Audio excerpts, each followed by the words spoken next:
Hi, Mama. You lead a quiet but extraordinary life. Your relationship with Christ has been forged through the very hard, all the way to the glorious. You listen, you learn, and ultimately you trust Him. You lead gently by example. Follow me as I follow Christ. Nothing fancy, but absolutely anchoring to all of us. You're leaving a legacy, Mom, showing us how to live the Jesus way. And a quote for you: the best incentive to live this kind of life is to see someone living it. My mom's life means more to me than all the sermons I've ever heard. I love you, Mama. Hi, I'm Amanda. I'm Annie's fifth granddaughter.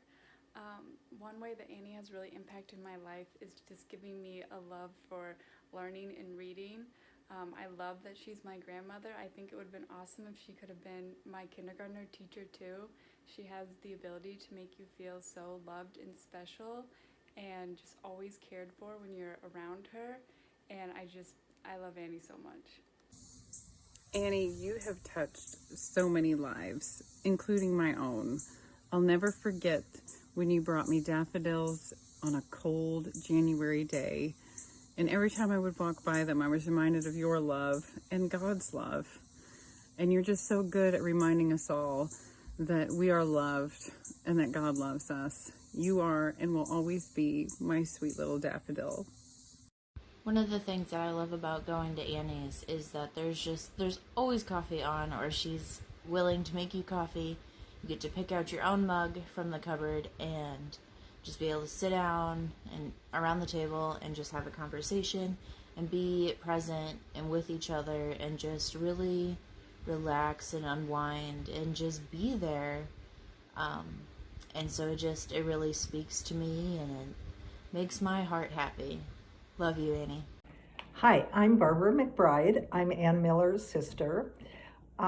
She has been my best friend all my life. Well, maybe not during those teenage years, but all of our adult lives. We've enjoyed a very special friendship. She's been an encourager, an inspiration, and probably more importantly, a role model as a Christian woman.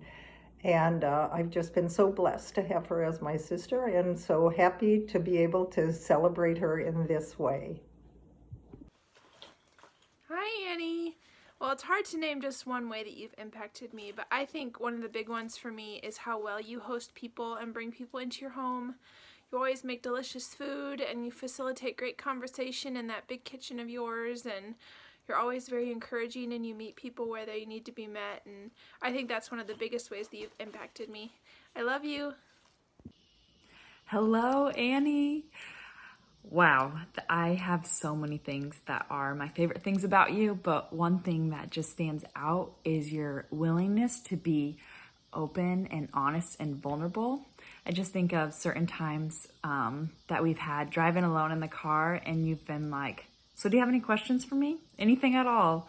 And you just are willing to share ways that God has moved in your life, but then also ways that like maybe you've made a mistake or two, but how you have like seen God or just good things come from that.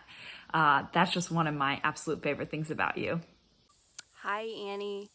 Our family would simply not be the same if we didn't have you as the matriarch of our family.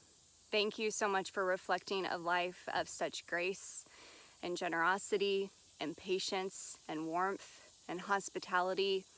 You make people feel so safe and so secure and so special and so understood just by being in your presence. Thank you so much for being an example of what a Proverbs 31 woman is. I'm so honored to be your granddaughter, and I love you so much. Hi, my name's Becky Choate. I'm Ann's youngest daughter.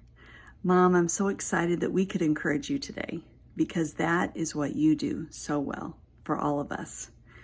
And one of my favorite encouraging memories is when you said, probably I was maybe a junior in high school, and you wrote me a note and you said, I'm so glad that God made me your mom. And that meant so much to me, Mom. And I say that to my kids. It's such a beautiful sentiment. And it totally just depicts your heart and your love for not only your family, but also so many people that God puts in your path. I love you, Mom. Hi, I'm Monica. I'm one of Ann Miller's granddaughters, and one way Annie has impacted my life and I hope to emulate is just how hospitable she is. Her doors are always open to anyone and everyone. She serves so well, loves so well, and is just down for a good time, for some fun, game night, whatever it might be, and is always interested in listening to your story and what's going on in your life, and is just there to love on you and encourage you. And I am so thankful that I am part of her legacy. Love you, Annie. Hi, my Granny Annie. You are wisdom and grace personified, and I am grateful for the deep waters that run through you, to have benefited from the ways that you sit in presence with people and the way that you love boldly. And I know that you've gotten to this place because of years of love and time and challenges, and I'm sure struggling with the Lord. But thank you for putting in those sacrifices and continuing to, so that your faith stays strong and so that we all reap the benefits of your legacy. I'm Sarah, and what I have always loved and appreciated about Annie is that she is a lifelong learner, whether it's through countless books or through other people. She's always willing to learn from them and glean from them, whatever their age. Go. Mom, thank you. I'm so grateful for how you and Dad taught me the satisfaction of hard work and how to love and enjoy a variety of people. I'm also so grateful for your generosity. We do live with you after all. And in spite of the fact that you are an octogenarian, you still love adventure and you still desire to grow and be sharpened in and by your faith. And finally, I'm so thankful for the sisters that you gave me.